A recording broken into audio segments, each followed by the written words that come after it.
Training Ground 44, also known as the Forest of Death. It's Konoha's deadliest training ground reserved only for Chunins and Anbu. The forest itself contains various monsters and other deadly animals, from big spiders to gigantic bears and tigers. The Forest of Death is the traditional place for the second round of every Chunin exam done in the Leaf. The Chunin exams are hosted in various countries and rotated. Every 3 years the Chunins happen in the Leaf. To everyone in Konoha, the Forest of Death, as the name says, it's hell, and one place to not come anywhere near. Obviously this doesn't apply to the crazy snake lady, also known as Anko. To her, this place is her home away from home, and the reason she is always in charge of the second round. Of the original 200 applicants to the Chunin exams, more than half were failed on the first task. Now we are currently at the entrance of the Forest of Death. Alright maggots, welcome to my home, Training Ground 44, also known as the Forest of Death, Anko said, and got the desired reaction from a few of the genin, which was fear, as they should be. Even Chunin can't wander through a forest without getting hurt. Anko spotted Naruto and noticed he wasn't getting infected, and decided to play a little game. Anko threw a kunai that was going to slightly cut his cheek. However, the kunai simply phased through Naruto and hit the ground. Naruto got a worried look and very quickly, in a panic, began checking himself with his hands to see if he was in one piece. "Oh good, I'm not a ghost," Naruto said and smirked when he saw everyone's looks of disbelief. Anko vanished in a blur and appeared behind Naruto with a kunai at his neck.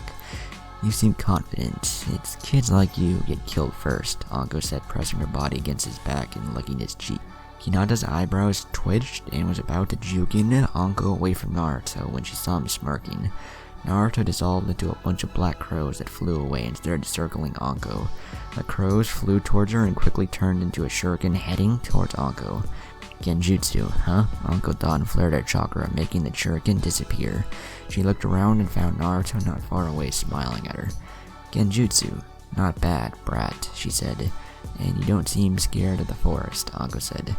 "Meh, those things are nothing compared to the furball," Naruto said, and Anko snickered. "He had to have balls to call it QB furball." "I told you, I'm not a furball," Kurama yelled inside his mind. "Actually, you kind of are. You have fur, and it's so soft and cuddly," Naruto squealed in a fangirlish way. Kurama simply sweat dropped and cursed to God why he had to end up in this vessel.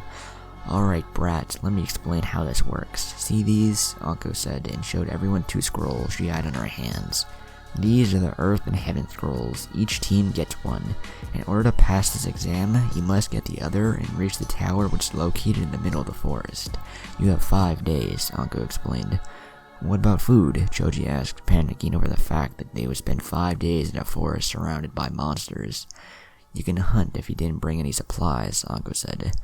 "Also, you need to sign these documents so that Konoha can't be blamed for your deaths," she concluded, a few shivers at the thought. "Oh yes, there will be deaths. Just thinking about blood, it makes me jump for joy," Anko said in a far too happy tone. Anko proceeded to distribute the forms, and once everyone had signed and got their scroll, each team made its way to their respective gate. Gate 10, 5 minutes before start. "How shall we do this?" Shino asked. They decided to define their plan before the exam began. "How about we head straight to the tower? If we find any team, we take them out. Otherwise, we can set traps for them at the tower," Naruto said, and Shino and Hinata nodded. "Shino, do you think you can keep up and run for 10 miles? Naruto asked. "It should be fine," Shino replied. "Okay, get set. 3, 2, 1, go!" Anko said over the speaker, and Team 8 jumped into action, running through the gate and heading towards the tower. "Shadow Clone Jutsu," Naruto said, and 15 clones appeared. "Divide into 5 teams and scout ahead while one stays behind to make sure we have a backup plan in case we fall into a trap," Naruto ordered, and 4 groups of clones ran in the front and to the sides while 1 group would follow behind them. "Hinata, use your Byakugan just to make sure no one bypasses my clones," Naruto said, and Hinata nodded and activated her Byakugan. Naruto also extended his senses and Shino used his bugs. Team 8 were, among other things, tracking experts, so nothing came close to them without them knowing. They ran through the woods until Naruto got a feedback from one of his clones. "Ame team, 100 meters ahead," Naruto said, and everyone approached with caution. Team 8 stealthily approached the unsuspecting Ame team. Naruto and Hinata took a few senbon, and with the precision of a surgeon, they placed the 3 members into a death-like state by hitting them in the neck with the senbon. They reached the fallen Ame and went through their bag until they found the Earth Scroll. Nice, just the one we needed. Let's go to the tower full speed. If you can't, I'll carry you, Shino, Naruto said, and Shino shook his head. They were heading to the tower full speed when teammates sensed a massive chakra spike. That's no Genin, and no Jinchuriki, Naruto said, and the team came to a stop, looking to where it came from. I'm gonna check it out. You guys go to the tower. You have my Hiraishin marker if you need help. Once I'm done, I'll teleport to your location, Naruto said. Why? Hinata asked. It might be one of ours. That's in trouble, Naruto replied, and prepared to jump away. Be careful, Hinata said, and kiss his cheek. For luck, she said. Don't worry, Naruto replied, and jumped into the woods. Seconds later, he was gone. Hinata sighed, and the rest of teammate was heading to the tower. Naruto was running towards the location of the chakra spike when he sensed 2 presences near him. He checked their chakra levels and found that one was a Jonin while the other had Kage level reserves.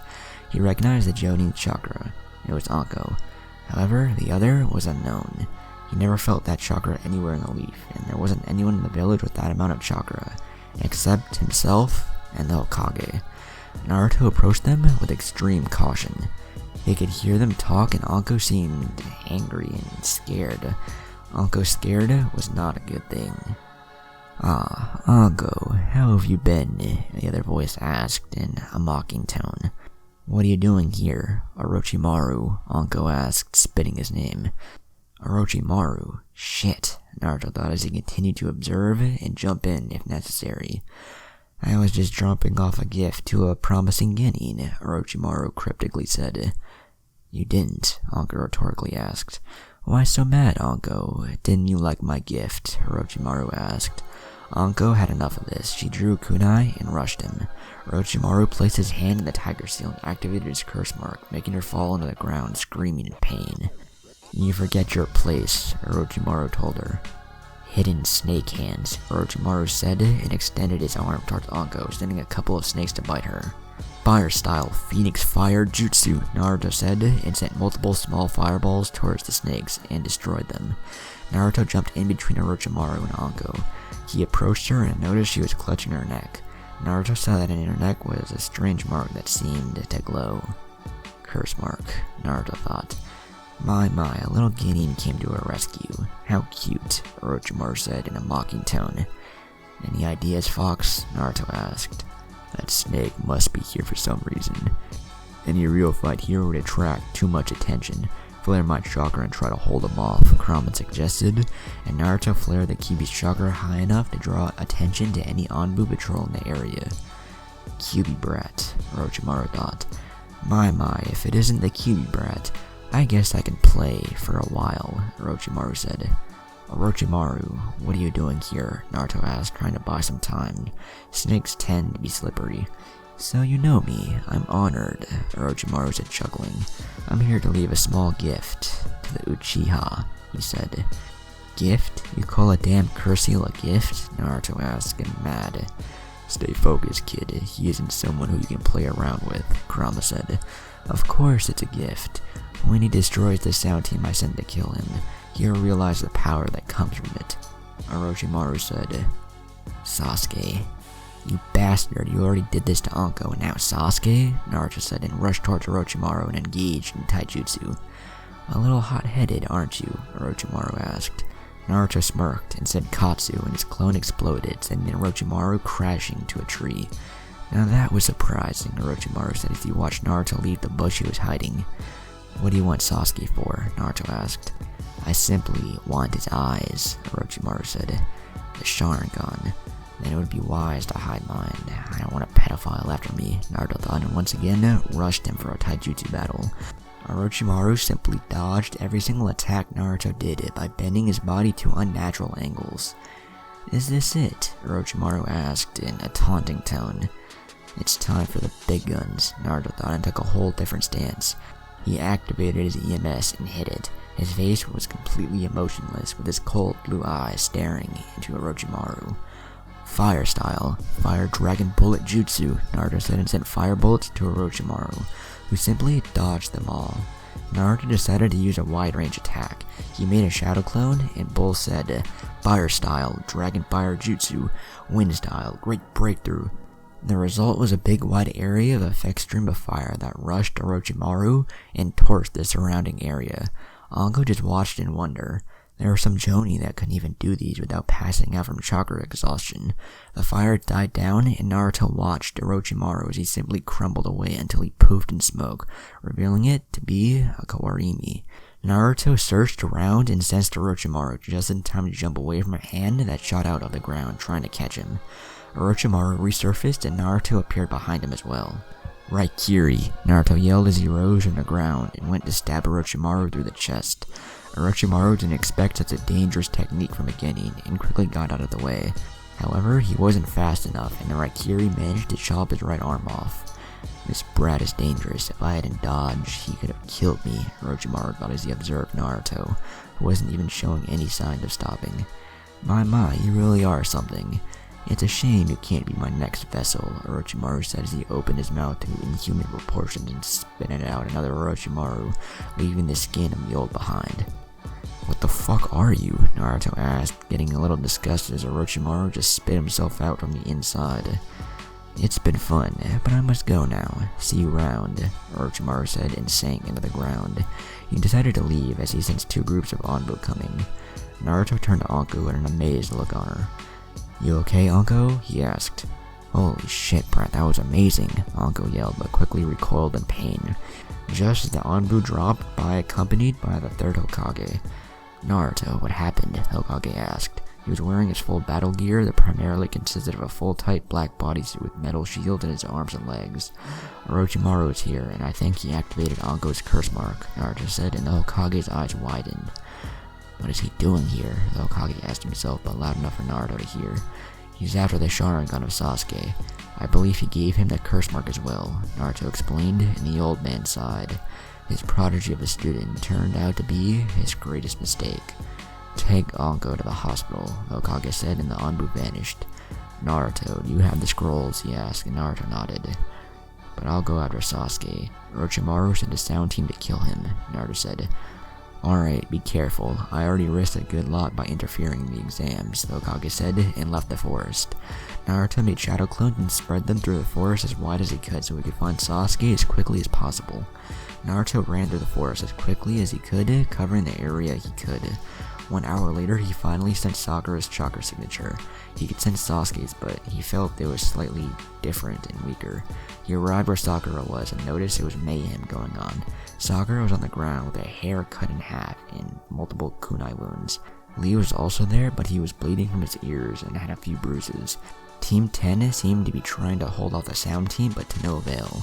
And finally, Kiba, who was on the ground, apparently knocked out cold.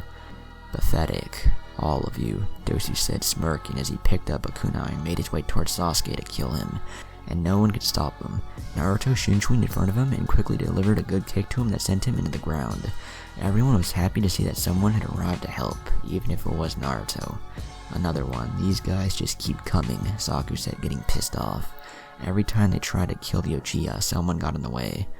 "Why don't you just leave? You're no match for me," Naruto said, smirking. "I'll get that smile out of your face," Dosu snickered and flexed his arm, showing his gauntlet. "Melody arm," Dosu said as he channeled chakra to his arm. Naruto, with his Sharingan activated, could see the sound waves filled with chakra. "That can't be good. Kamui," Naruto thought. Dosu sensed as the waves traveled through the air and hit Naruto, only to do nothing. Naruto waited a few seconds and noticed everyone was stopped and looking between him and Dosu. "Was that supposed to do something?" Naruto asked, inwardly smirking. The rest of the rookies that were awake stared at the blonde. Lee was taken down with the taijutsu, and yet Naruto remained there as if nothing happened. "That gauntlet must be defective.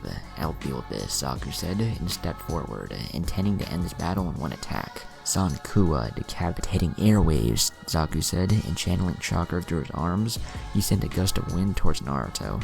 Naruto stood in place and activated his Kamui to let the attack pass through him. Saku watched the dust cloud start to disappear, only to find Naruto in the same place. What a nice breeze, Naruto said, smirking. Sasuke got mad and channeled as much chakra as he could through the pipes that ran beneath the skin. Extreme decapitating air waves, Sasuke said, and sent a powerful gust of wind towards the enemy. Naruto watched the gust come and noticed he had to take Sasuke and Kiba out of the way. He rushed towards them and activated his Kamui to protect them as well. Once the attack was over and the dust had settled down, Sasuke smirked as he scanned the area he attacked, only to find nothing. I blew them to little bits, Sasuke said, smirking with confidence. Raikiri.